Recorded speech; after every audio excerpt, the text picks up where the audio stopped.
नमस्कार, बहुत बहुत स्वागत है आपका। मैं हूं आपके साथ संध्या बेस्ट। कहते हैं कि धुआं वहीं से उठता है जहां पर आग सुलगती है, यानी कि जहां पर आग लगती है। और यही आग लगी है बिहार की सियासत में, जहां पर इस कदर ये आग लगी है कि धुआं उठना तो लाजमी है और धुएं की स्मेल हर जगह दूर दूर तक पहुंच गई है। तो अब ये कहना भी गलत नहीं होगा कि बिहार में क्या सब कुछ ठीक बा। जी हां, ऐसा हम नहीं बल्कि हर एक सत्ता के गलियारों में बिहार की चर्चा हो रही है। काफी साल पुरानी दोस्ती में यूं दरार आएगी किसी ने सोचा भी नहीं था। जिस तरीके से बीजेपी और जेडीयू में गठबंधन हुआ था, सरकार दोबारा से बनी थी जब 2020 में चुनाव हुए थे बिहार में। उसके बाद जिस खुशी के साथ मंच पर नीतीश कुमार ने अपना अभिभाषण दिया था और सीएम पद की शपथ ली थी, तो उसके बाद से ही राजनीतिक गलियारों में इस तरीके के सवाल उठने शुरू हो गए थे कि ये गठबंधन आखिर कब तक चलेगा। और कई सवाल तो ये भी उठ रहे हैं कि रक्षाबंधन से कोई नया गठबंधन बन जाएगा। जी हां, क्योंकि हम सभी जानते हैं कि अभी बिहार की सियासत में जो भूचाल आया है, जो गठबंधन में दरार आई है, उसका कारण भी हम बताएंगे। कई वो सियासी मायने और क्या समीकरण कहता है, क्या अब तख्ता पलट हो जाएगा? क्या बीजेपी, जहां पर हमने देखा था कि कई राज्यों में विपक्ष की सत्ता हटाकर बीजेपी ने अपनी सत्ता को काबीज किया था, क्या बिहार में ही बीजेपी को अपनी सत्ता से हाथ धोना पड़ेगा? क्या उस गठबंधन से हाथ धोना पड़ेगा जिस पर बीजेपी ने कई सालों से विश्वास किया था? जी हां, क्योंकि राजनीति है और कब सत्ता तख्ता पलट हो जाए कुछ नहीं कहा जा सकता। नीतीश कुमार लगातार काफी वक्त से बीजेपी से नदारद भी चल रहे थे। नाराजगी कई बार देखने को मिली थी, चाहे कृषि आंदोलन हो, जातीय समीकरण की बात हो या फिर अग्निवीर आंदोलन की बात हो। वहां पर नीतीश कुमार अपनी एक अलग ही फहरिस्त बना रहे थे, लेकिन बीजेपी के रहते हुए नीतीश कुमार को यू टर्न लेते हुए सपोर्ट कहीं ना कहीं अपनी बात खुलकर वो सामने नहीं ला पा रहे थे। तो एक ये बड़ा कारण माना जा रहा है। और हालांकि चूंकि आज राज्यपाल के साथ भी कहा जा रहा है कि नीतीश कुमार मीटिंग करेंगे और अपना पत्र भी वो सौंप सकते हैं, लेकिन ये दिन दोपहर के वक्त ये मीटिंग होगी और इस मीटिंग के क्या मायने होंगे, इस मीटिंग में वो क्या कुछ नतीजे निकलकर सामने आएंगे, वो तो आज बिल्कुल साफ ही हो जाएगी। लेकिन कुछ वक्त से जिस तरीके से बीजेपी और जेडीयू में काफी ज्यादा नाराजगी, दरार चल रही थी, उससे हर कोई ये सोच रहा था कि बिहार में कब भूचाल आ जाए। इसका कोई भी कमतर नहीं था, कोई भी अंदाजा नहीं लगा पा रहा था। लेकिन जो नहीं होना था वो आखिर हो गया है।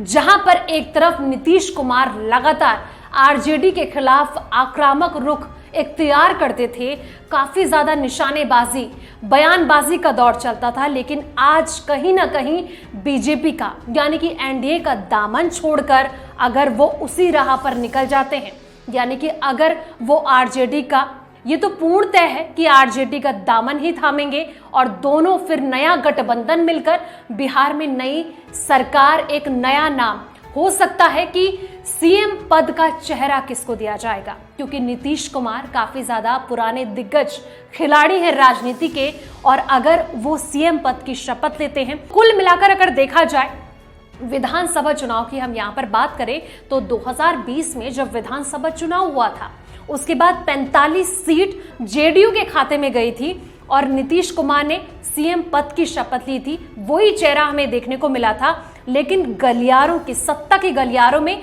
यहां तक कि बिहार के हर एक मोहल्ले गलियारों में एक ही आवाज निकल रही थी, वो थी कि सीएम भले ही नीतीश हैं, लेकिन हम तो सीएम का चेहरा तेजस्वी यादव को देख रहे हैं। तो क्या अगर नया गठबंधन होता है तो उसमें तेजस्वी यादव मुख्यमंत्री बनेंगे?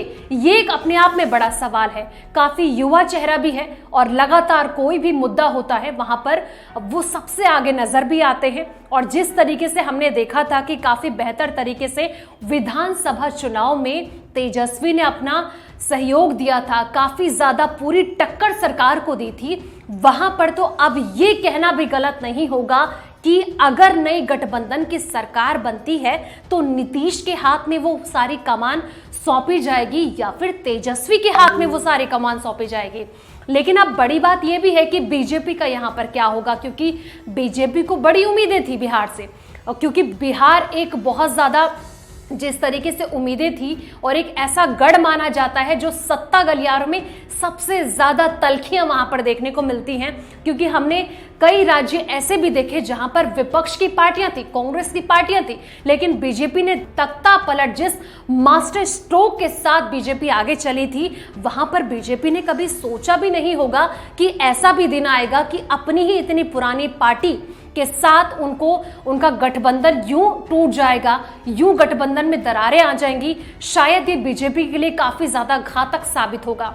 हमें याद है महाराष्ट्र की अगर मैं यहां पर बात करूं तो देखिए जिस तरीके से उद्धव सरकार के साथ बीजेपी की कई सालों पुरानी दोस्ती थी, वहां पर भी हमने देखा था कि किस तरीके से लगातार एक सीएम की होड़ जो थी और बीजेपी लगातार पीछे बैकफुट पर आना नहीं चाहती थी, तो उसका खामियाजा बीजेपी को भुगतना पड़ा था। वहां पर हमने देखा था कांग्रेस, एनसीपी और उद्धव जो शिवसेना है, वहां पर सरकार बनाई गई थी और उद्धव ठाकरे को मुख्यमंत्री पद की दावेदारी दी गई थी। लेकिन अब ऐसे में बड़ा सवाल यह है कि वहां पर तो हमने बीजेपी को बैकफुट पर जाते हुए देखा था। अब बीजेपी बिहार में भी ये पूर्ण रूप से माना जाना बिल्कुल तय माना जा रहा है कि बीजेपी बिहार में भी बैकफुट पर चली जाएगी। और देखिए सियासत की गलियारों में अभी जो लगातार आरोप और प्रत्यारोप की राजनीति चल रही है, हर कोई ये बीजेपी के जो नुमाइंदे हैं, बीजेपी के जो बड़े दिग्गज नेता हैं, वो लगातार अब आक्रामक इख्तियार तेवर दिखा रहे हैं वो जेडीयू के खिलाफ। वो कहीं ना कहीं जिस तरीके से बगावती तेवर नीतीश कुमार ने दिखाए हैं, क्योंकि वो काफी ज्यादा नाराजगी उनकी चल रही थी। नाराजगी कई जगह पर हमने देखी थी। अगर नीति आयोग की जब बैठक हुई थी, वहां पर भी नीतीश कुमार नजर नहीं आए थे। नई राष्ट्रपति देश को जब मिली थी द्रौपदी मुर्मू, वहां पर जो डिनर पार्टी ऑर्गेनाइज करवाई गई थी खुद प्रधानमंत्री के द्वारा, तो कई लोगों को आमंत्रित वहां पर किया गया था डिनर में, लेकिन नीतीश कुमार वहां से नदारद थे, वहां पर नजर नहीं आए थे। हर किसी की नजर इसी बात पर टिक गई थी कि आखिर कोई ना कोई खलबली तो राजनीति में चल रही है, क्या वहां पर सब कुछ ठीक बा? तो ऐसा सवाल उठना इसलिए बन गया था क्योंकि पहले से ही सुगबुगाहट जो थी वो चलने शुरू हो गई थी राजनीतिक गलियारों में। ऐसे में यह समझा जा रहा था कि बिहार में कब तख्ता पलट हो जाए कोई कुछ नहीं कह सकता। और देखिए बड़ी बात, वो दिन भी आ गया है। अब कभी भी बिहार में सियासत का तख्ता पलट हो सकता है। लेकिन सवाल ये भी है कि नीतीश कुमार लगातार इतने सालों से बिहार की सत्ता पर काबिज थे, मुख्यमंत्री की कुर्सी पर जिस तरीके से वो एक राजा की तरह वहां पर सिंहासन में बैठे हुए थे, क्या एक नए गठबंधन में नीतीश दोबारा से वो शपथ, वो तमाम वादे और दावों के साथ आगे बढ़ सकते हैं? क्या फिर अगर तेजस्वी यादव मुख्यमंत्री बनते हुए नजर आ सकते हैं? क्योंकि एक युवा चेहरा भी है और बिहार में तो कई मुद्दे हैं, चाहे वो बेरोजगारी हो, भूखमरी हो और ना जाने महिला सशक्तिकरण का मुद्दा हो और भ्रष्टाचार का मुद्दा हो, रोजगार का मुद्दा हो। ये तमाम मुद्दे बिहार में हमें अक्सर देखने को मिलते हैं। बिहार की जनता लगातार सरकार से इसकी मांग करती है और ऐसे में ये बड़ी बात हो जाती है जिस तरीके से चुनाव में तेजस्वी यादव ने अपना रुख दिखाया था और जनता के बीच में वो लगातार हर वक्त देखने को मिले थे। वहां पर जनता ने उन्हें अपना प्यार भी दिया था, लेकिन वो सत्ता पर काबिज नहीं हो पाए थे, सत्ता नहीं बना पाए थे। अब एक बड़ा गोल्डन चांस भी तेजस्वी के खाते में आया है।